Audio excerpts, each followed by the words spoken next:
안녕하십니까. 클루커스에서 클라우드 운영팀 리더를 맡고 있는 박항서입니다. 오늘 이 시간에는 랜딩존과 더불어서 클라우드 어둉션 프레임워크, 줄여서 카프라고 하는 클라우드 도입 전략에 대해서 설명드리고자 합니다. 활용되는 클라우드 개념과 아키텍처는 애저를 기준으로 가이드하겠습니다. 다음이 오늘 설명드릴 상세 주제들인데요. 우선 랜딩존에 대한 개념과 랜딩존을 구성하는 거버넌스 방법론에 대해서 한번 알아보고요. 그리고 실제 랜딩존 구현 전략을 짚어본 뒤에 이 모든 과정을 제대로 수행하기 위해서 제한되고 있는 카프에 대해서 살펴보도록 하겠습니다. 우선 랜딩존이 뭘까요? 참 단어가 와닿지는 않은데요. 제가 사례를 들어서 한번 설명해 보도록 하겠습니다. 제가 노트북을 구입한다고 한번 가정을 해볼게요. 저는 열심히 용돈을 모아서 구입하는 거니만큼 체계적으로 구매 계획을 세우고 싶습니다. 먼저 달성하고자 하는 목표를 세우고요. 그에 맞는 구매 계획을 세울 건데요. 예를 들어서 인터넷 연결은 무선 공유기로 하겠다. 아니면 케이블을 준비하겠다. 같은 준비 상황이 있을 수 있고, 만약에 아이가 있는 집이라면 노트북 사용 시간을 가족끼리 미리 결정할 수도 있겠죠. 이 부분이 아마 운영 정책이 아닐까요? 이렇게 정책이 수립됐다면 노트북이 자동 종료되도록 시스템 설정은 있는가 하는 부분을 고려할 수 있습니다. 이런 내용이 어찌 보면 랜딩존 수립 절차다라고도 표현할 수가 있겠네요. 그리고 노트북 설치 이후에 OS 성능을 최적화하기 위해서 주기적인 관리 방법을 또 생각해 볼 수도 있겠죠. 저 같으면 일주일에 한 번 안티바이러스 프로그램을 실행시키겠다 정도가 될 수 있겠네요. 제가 앞서 말씀드린 이러한 일련의 절차가 사실 카프를 표현하는 것과 유사합니다. 물론 클라우드 도입에도 이러한 기초 작업들이 필요하고요. 운영 정책을 시스템으로 구성하는 것이 랜딩존이다 라고 말씀드릴 수 있겠네요. 그럼 이제 본론으로 넘어가서 클라우드에는 어떤 기초 작업이 있는가에 대해서 한번 설명드리겠습니다.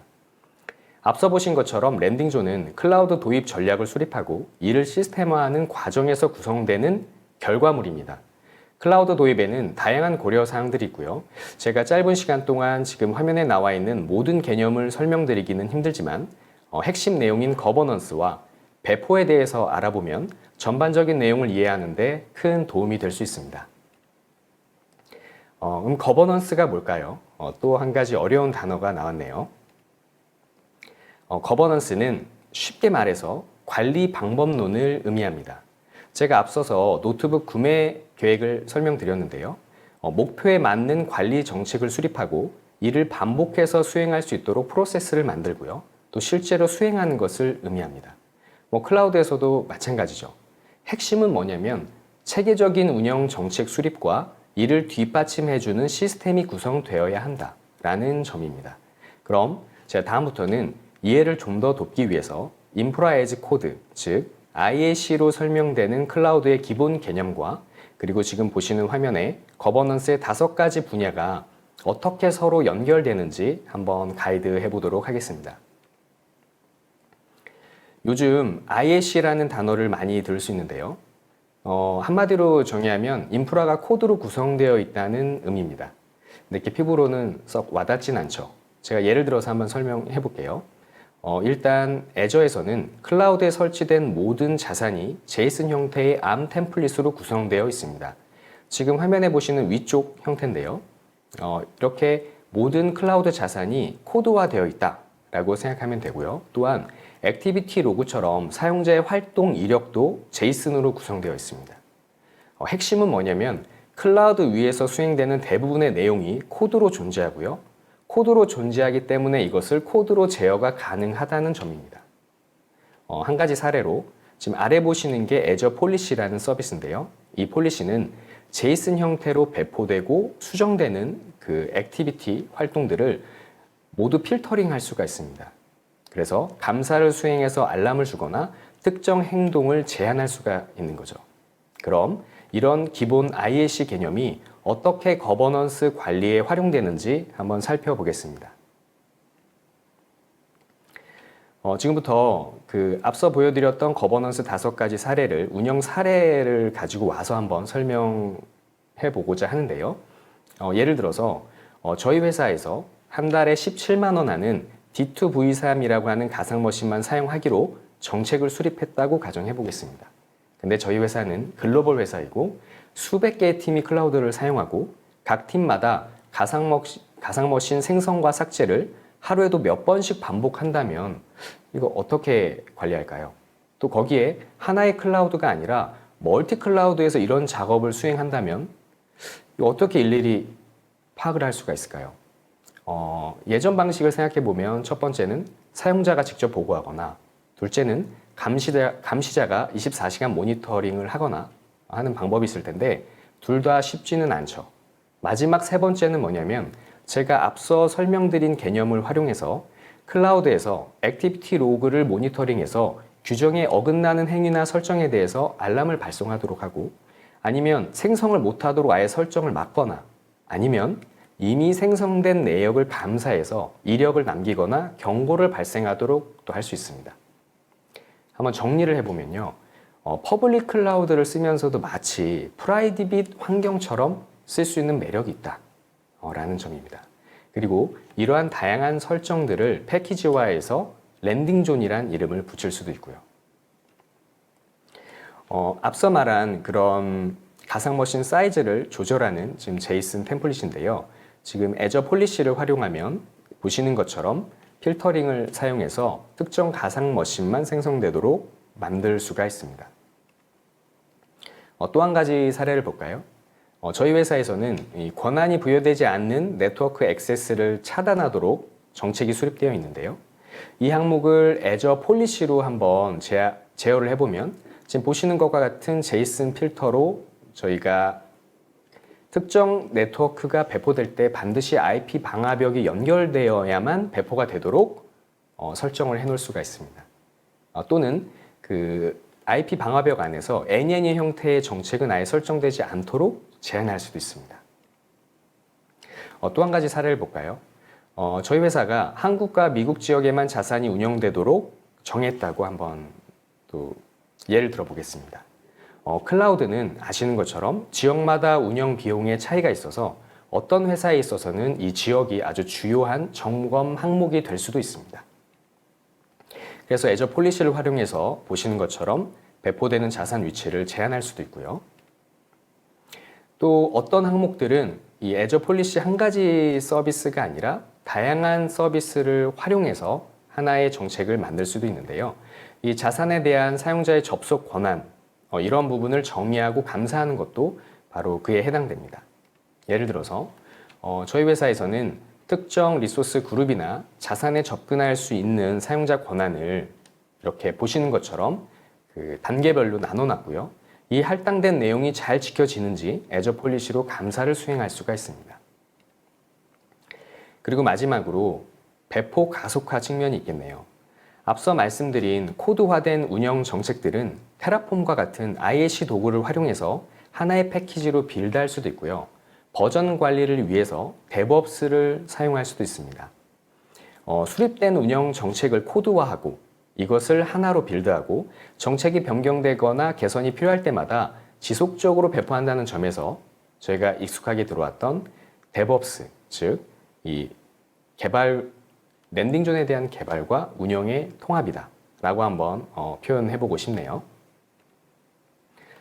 지금 보시는 화면은 저희 회사 운영관리 시스템의 일부분을 아키텍처화한 부분입니다. 사용자의 변경이 데브옵스의 승인 절차를 거치고 이러한 변경 이력은 당연히 데브옵스 내에 저장이 되고요. 그리고 고객사 시스템 배포나 수정에 활용된 코드들이 또 기록이 되고 이 내용들이 모여서 사내 지식 관리를 이루는 구조를 가지고 있습니다. 말 그대로 클라우드 운영이 데브옵스와 통합된 형태라고 볼 수 있겠네요. 앞서 설명드린 내용을 한번 정리해 볼게요. 지금 보시는 장표는 애저의 사례인데요. 설명드린 것처럼 거버넌스를 관리하기 위해서는 다양한 클라우드의 도구가 필요합니다. 멀티 클라우드의 경우에도 마찬가지고요. 우리 회사 기준에 맞는 거버넌스를 구현하는데 가장 적합한 클라우드 서비스를 찾아보고 그에 맞는 클라우드를 선택해야 합니다. 그리고 필요시에는 서드파티 장비를 도입해서 랜딩존을 구현할 수도 있겠죠. 다시 말하면 클라우드 도구들을 우리 회사나 아니면 고객사 서비스에 맞추어서 패키지화한 것, 이것이 랜딩존이라고 할 수 있겠습니다. 그럼 지금부터는 랜딩 존을 어떻게 구현하는지 한번 가이드 해보겠습니다. 다음은 애저 아키텍처 사례인데요. 랜딩 존 접근 방법에는 크게 두 가지 방향성이 있습니다. 일단 MVP 개념이 있는데요. 이건 뭐냐면 가장 필수적인 서비스를 최소화된 랜딩 존으로 구성한 뒤에 점차 확장해 나가는 방식입니다. 두 번째는 엔터프라이즈 규모인데요. 이 사례는 글로벌한 네트워크 환경에서 워크로드를 운영할 때 사용되는 개념입니다.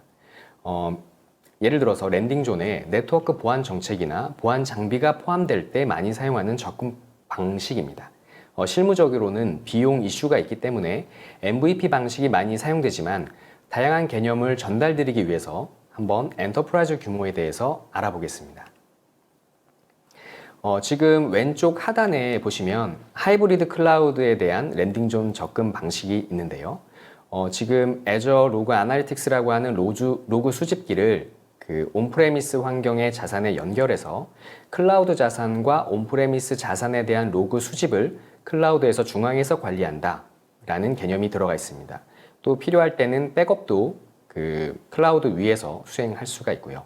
그리고 가운데 화면 아래쪽에 보시면 디도스 프로텍션이나 VPN 같은 네트워크 환경 구성도 있는데요. 피어링이라는 개념이 나오는데 이는 글로벌한 네트워크 환경을 서로 연결해 줄 때 활용되는 방식입니다. 그리고 오른쪽 상단에 보면 역시나 데브옵스가 나와 있어서 지금 여러 개로 나누어진 이러한 랜딩 존을 중앙에서 관리하고 배포할 수 있는 시스템 개념도 포함이 되어 있습니다. 랜딩 존 운영에는 크게 두 가지 모델이 있는데요. 하나는 랜딩 존으로 여러 워크로드를 관리하는 방식이 있습니다. 이런 방식은 같은 종류의 서비스를 제공하는 워크로드가 여러 개 운영되고 있을 때 그때 많이 활용을 합니다. 그리고 다음 방식은 기초 유틸리티 서비스 위에서 별도 랜딩 존을 구성해서 운영하는 방식이 있습니다. 이 경우에는 랜딩 존을 패키지화해서 활용하는 게 운영에 훨씬 편리하겠죠.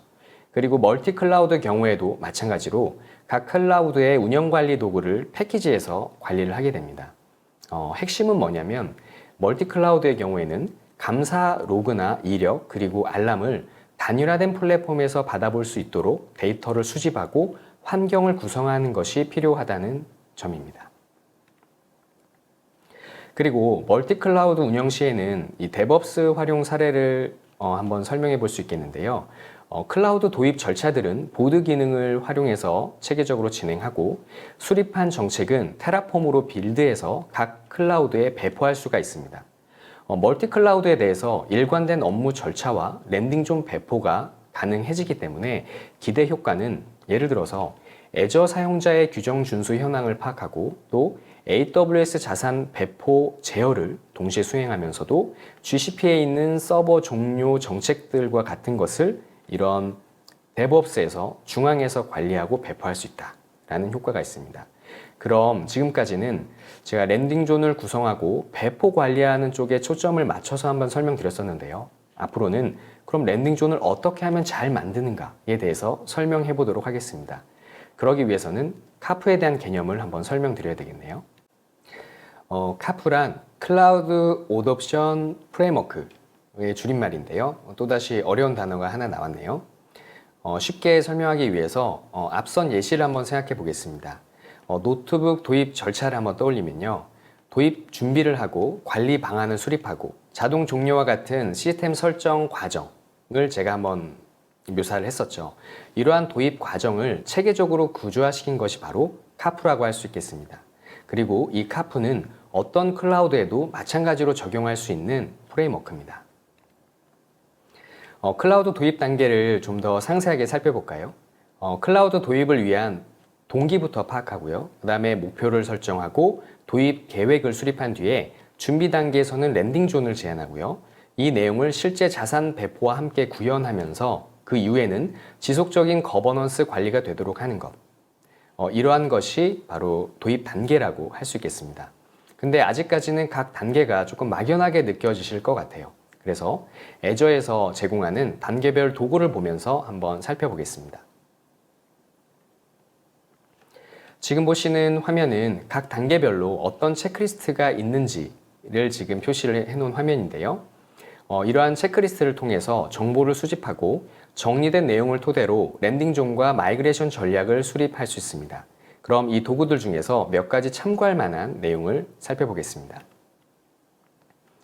제가 한 가지 질문을 해볼까요? 그럼 랜딩존을 잘 만들기 위해서는 어떤 정보가 필요할까요? 이 질문에 대한 답을 해주는 세 가지 도구가 있습니다. 지금 옆에 보시는 그 도구들은 인터넷에 검색을 하게 되면 친절하게 웹 서비스 형태로 체크리스트를 제공해주고 있습니다.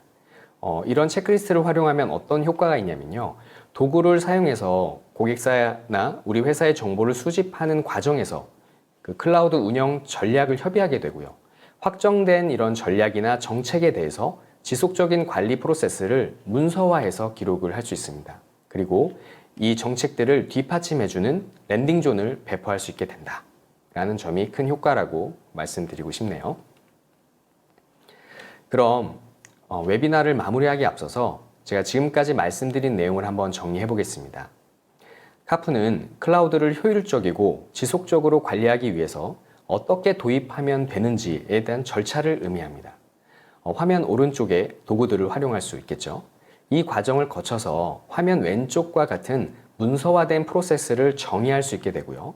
그리고 이러한 프로세스를 제대로 운영하기 위해서 어떠한 운영 시스템이 필요한지를 또 협의를 하고 랜딩존으로 빌드해서 배포를 할 수가 있습니다. 그리고 자산에 대한 일관성을 위해서는 IAC와 DevOps 같이 자동화된 배포 전략을 또 권고할 수도 있겠죠.